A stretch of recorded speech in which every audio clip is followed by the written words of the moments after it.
Permutation and combination के दो major principles हैं, two major principle of counting. The first one is law of multiplication and the second one is law of addition या फिर principle of addition.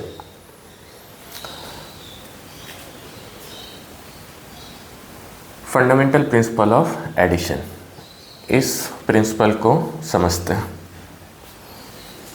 कोई भी एक job हो रहा है, सपोज जॉब ए, इसको कंप्लीट करने के नंबर ऑफ वेज m है. m वेज से इस जॉब को कंप्लीट कर सकते हैं एंड जॉब बी को कंप्लीट करने के नंबर ऑफ वेज n है. दो इंडिपेंडेंट जॉब है, job A and job B. Job A को कंप्लीट करने के नंबर ऑफ वेज m है और जॉब बी को कंप्लीट करने के नंबर ऑफ वेज n है. Then according to the fundamental principle of addition, the number of way of completing either job A और job B is m plus n. इधर a और b को complete करने के number of veg कितने होंगे? m plus n. ठीक है, इस वर्ड पे थोड़ा सा ध्यान देना है यहाँ पे. इधर यानी कि हम जॉब a को कंप्लीट कर रहे हैं या फिर जॉब b को कर रहे हैं, दोनों को नहीं कर रहे हैं या फिर सीक्वेंस में नहीं कर रहे हैं. सीक्वेंस में हमने देखा था कि जब जॉब ए के बाद जॉब बी होता है, सीक्वेंस में ए के बाद बी हो रहा है, तो उस टाइम पे लॉ ऑफ मल्टीप्लिकेशन लगता है. लेकिन यहाँ पे या तो जॉब ए हो रहा है या फिर जॉब बी हो रहा है, तो उस टाइम पे प्रिंसिपल ऑफ एडिशन लगेगा. जॉब ए को कंप्लीट करने के जितने नंबर ऑफ वेज हैं plus number of way of completing job B. इसे एक एग्जाम्पल से समझें.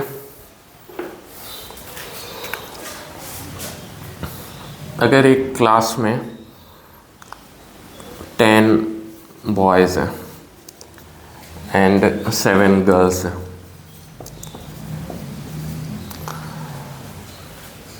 And suppose the teacher wants to select either one boy or one girl to represent the class.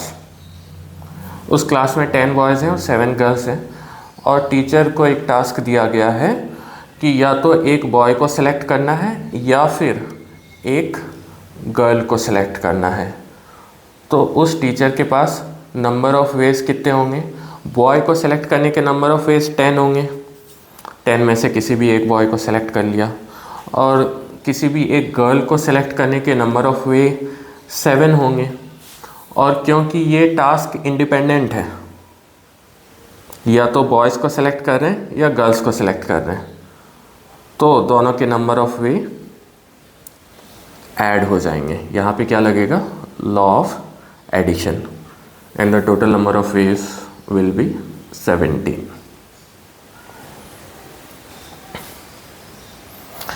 तो प्रिंसिपल ऑफ एडिशन और principle of multiplication में यही फ़र्क है. प्रिंसिपल ऑफ मल्टीप्लिकेशन में जॉब ए के बाद जॉब बी होता है, मतलब जॉब सीक्वेंस में हो रहे होते हैं, तो उस टाइम पे नंबर ऑफ वेज मल्टीप्लाई होंगे, प्रिंसिपल ऑफ मल्टीप्लिकेशन अप्लाई होगा. और जब दो जॉब में से कोई भी एक हो रहा है, या तो जॉब ए हो रहा है या फिर जॉब बी हो रहा है, और इधर जॉब ए और जॉब बी, तो उस टाइम पे नंबर ऑफ वेज ऐड होंगे, प्रिंसिपल ऑफ एडिशन लगेगा.